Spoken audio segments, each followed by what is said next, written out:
basically born into it. Grandfather, I've got photos here of him back in the Shire days. He used to work in the Shire and he had horses and that in the Shire, which is, you're looking at probably the 1930s.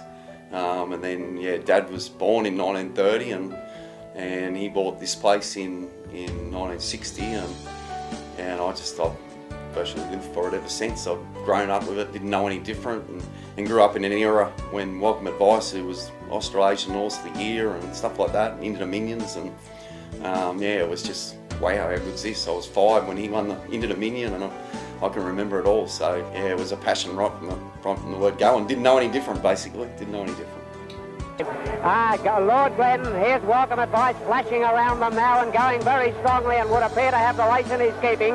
They come to the turn, Lord Glen hard driven, Welcome Advice has moved easily up on the outside, and as they straighten for the run home, Welcome Advice has dashed clear of Lord Glen, then Earl Luca, and the others are a long way back, but it's all Welcome Advice in the straight, and down to the line he's careering away. It's all over. Welcome Advice bolts home to win easily. Welcome Advice first, Earl Luca second, Lord Glen third. Then it was sort of a funny story in the fact that Dad got offered the horse originally, and but he'd heard that he'd trialled good around Ardleth and Show or something like that, and Russ Minchin, who owned the horse, sort of said, well, will you be able to train him? He goes, oh no, but his my father hasn't got any horses. He said, he'll take him for you. And he said, who drives his? And he goes, oh, I do. And he said, oh, it's as long as you're driving it. So yeah, but he was an amazing horse. Like grandfather, I think, was roughly around 67, 68 when he got him, and it added a lot of years to his life. And grandfather took him to 4 Inter-Dominions. He made 4 Inter-Dominion finals in a row. And even to us in this day and age, to have the logistics of all that to get horses to these places. And yeah, he started in New Zealand in the Inter-Dominion final, Sydney in the Inter-Dominion, Brisbane, and then Perth, 4 years running. So it was pretty amazing, and the fact that he could get him there and make all the finals, and back those days it was stand and start, so and you're off the back line on small tracks with 24 yards and 12 yards, so he didn't really have much chance. But in this day and age, he could have won more than 1 Inter-Dominion. But yeah, he was an amazing horse. We used to have free-for-alls here at Junee back in that period, which, like I said, is the early 70s. And we had radio stations coming from all around Australia to set up that morning because you had a stellar group of horses here in the Riverina. We had horses like Paleface, obviously from Temora, Just Too Good. It was also Temora, Adius Victor.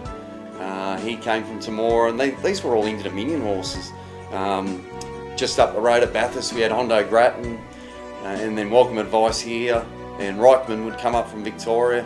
They were all Inter-Dominion horses, all within our virtually 2 or 3 hours of way. So the free-for-alls were phenomenal, and I can remember as a little kid crawling in under the stipe stand to see the race, like, because you couldn't get near the fence.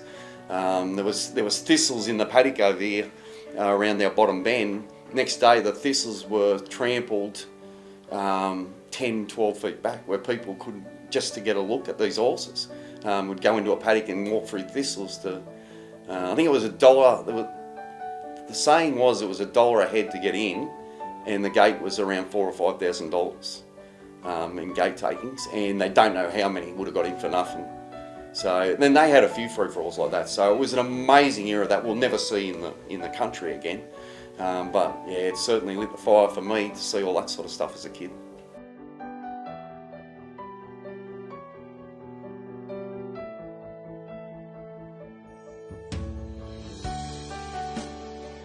Yeah, well, without Bernie, I probably don't drive a Group 1 winner.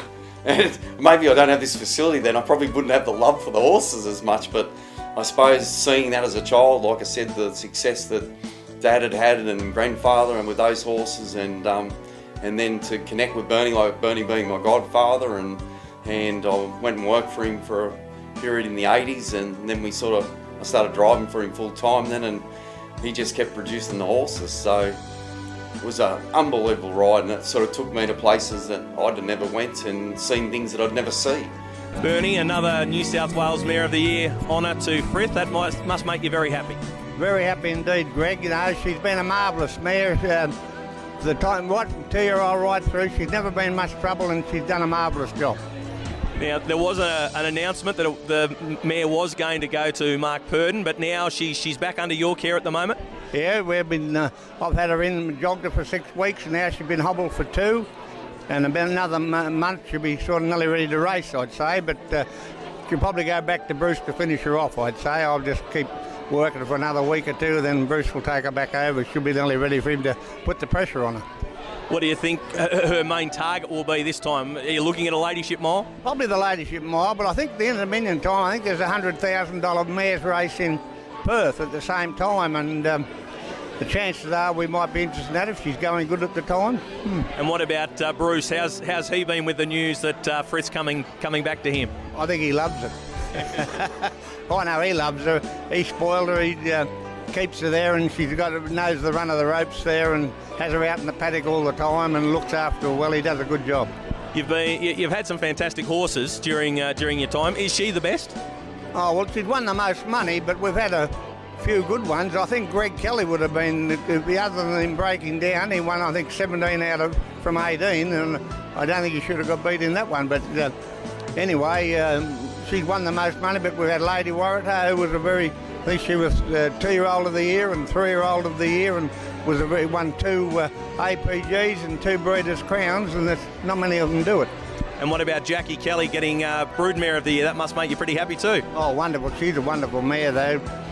Come from the mother, Miss Paula, and she's taking off where Miss Paula's left off. Although Miss Paula's still going, 25-year-old, and I've got a foal coming again this year from her.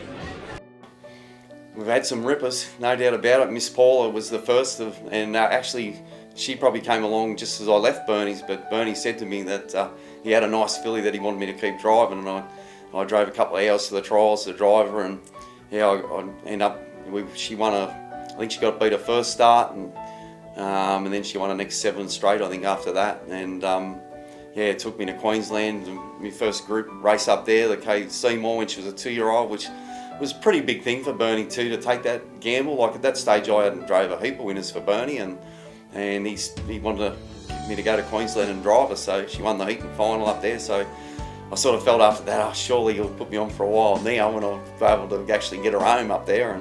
And they did continue from there, Miss Paula, and then Lady Warrata was another one. She won two Breeders' Challenge, Breeders' Crown finals and 2 APG finals, and then the real Miss Paula came along in the breeding barn with horses like Albert Kelly, which I've always said is my favourite horse, because he was just 100% versatile. You could do anything with him, and he was just a lovable horse. He just wanted to be your friend, and he went on the track and he grew another hand and just was a star. He won the Queensland Derby and the Vic Bred final. The next one, Greg Kelly, out of the same mare. He won 15 from 16 and won 300,000. Won the Australian Derby on him. The APG final on him. Was a real hard horse to start with, but turned into just a jet in the end. Then the horses, well, then obviously Frith come along. Dance for Rain was another one. I won a Vic Bred final on her. And then Frith, amazing. We won 6 Group 1s, 2 Breeders' Crowns, 2 Breeders' Challenge, Vic Oaks, Western Australia Oaks.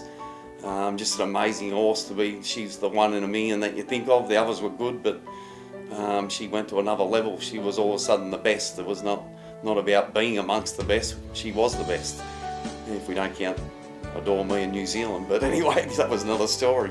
But yeah, and then yes, and even my own horses, like we've had a lot of fun with them, like Dance for Maddie. Well, first actually go back to BJK, we bought off Bernie, and hence we named it after Bernie. We bought her for a couple of thousand, and she won 20 and produced 10 winners from 10 foals.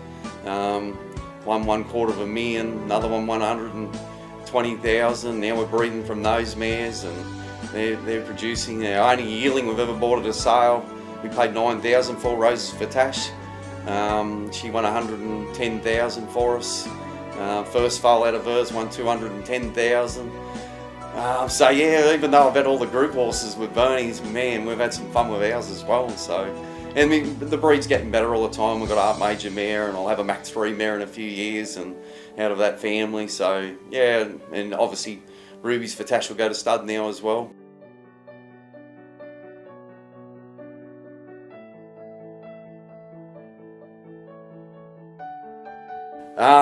Yeah, well, this whole complex here was firstly due to my late sister Jude and her husband Trevor.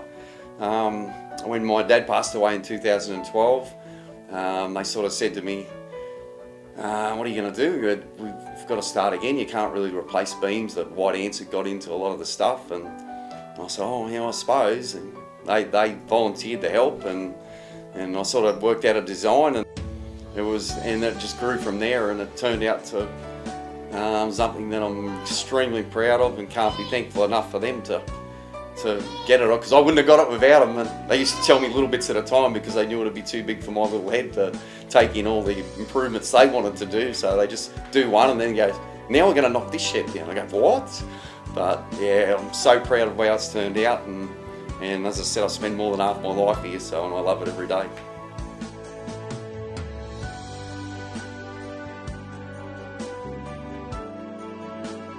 It's a love of a horse.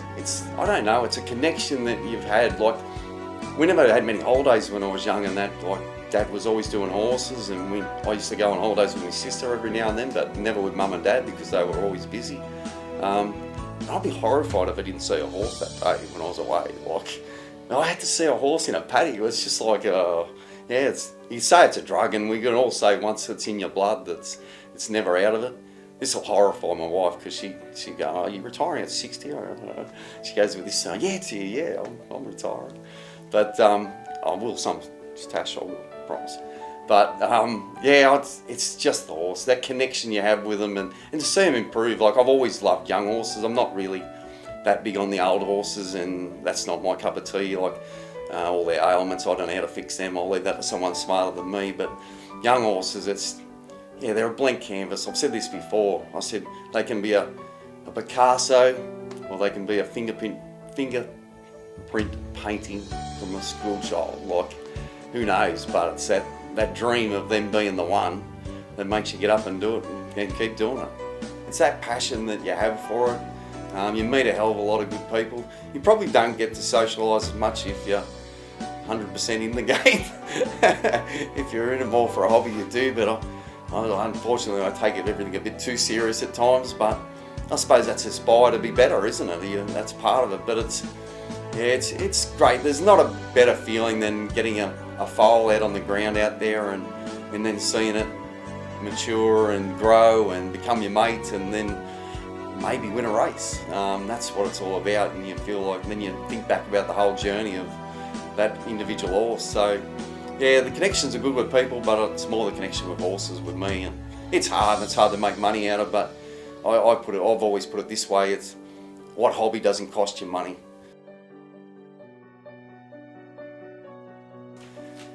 Breeder Group 1 winner, that's what's next for me. Yeah, that's what I hope to do. I'm improving them in breed all the time, and I think they're getting a little bit better. I know you've got to be lucky to do it, but hey, look, it's fun. And as I said, we never had the breeding aspect of it. Like before Dad passed away, he didn't like the brood mares and foals and that here, but yeah, we love them here. So yeah, I like watching them grow, and Jude, my late sister, and Trevor said that to me. There's nothing better than getting a young horse and watching it grow and becoming mates with it and breaking it in and that sort of stuff, and I agree 100%. So hey, I'll keep doing what I'm doing. No doubt we'll have a few more days off here. My two daughters are getting to that age now, and our eldest daughter's about to have our first grandchild, so that's pretty exciting, because like I'm the last of a generation in the Harpleys. Like, all the big names in our game, the Turnbulls, the Hewitts and all them, and the Maguires and the Pitts and Deebits and all those ones that I know, they've got generations to carry on. I'm the last of our generation, and which is a bit sad in one way, but maybe with a grandson not far away, I might get another chance to teach someone a bit about the game, hopefully. So yeah, I'll keep doing what I'm doing, and we'll have some fun with the family on the way.